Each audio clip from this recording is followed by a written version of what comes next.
Bathroom থেকে বের হয়ে ভুলেও একটি কাজ করবেন না, তাহলে ঘরের মধ্যে বরকত থাকবে না, অসুখ বিসুখ বালা মুসিবত কখনোই বাসা থেকে কাটবে না।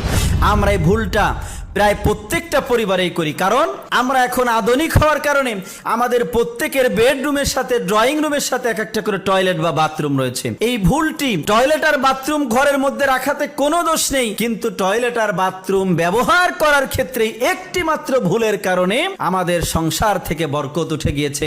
আপনাদেরকে বলবো, বাথরুমের ব্যবহার করার ক্ষেত্রে এই ভুলটি আপনি কখনোই করবেন না। যদি করেন তাহলে আপনার পরিবারের মধ্যে বরকত থাকবে না, আর পরিবারের কেউ কখনো সুস্থ জীবন যাপন করতে পারবে না। সেই ভুলটি হচ্ছে, আমরা বাথরুমে যখন যাই, বাথরুম থেকে বের হওয়ার পরে করি, তা হচ্ছে বাথরুমের দরজাটা ওপেন করে রাখি। বাথরুমের দরজা কখনো বাথরুম শেষে ওপেন করে রাখবেন না, বাথরুমের দরজাটা লক করে দিবেন। মেডিকেল সায়েন্স বলছে বাথরুমের মধ্যে প্রচুর পরিমাণে ব্যাকটেরিয়া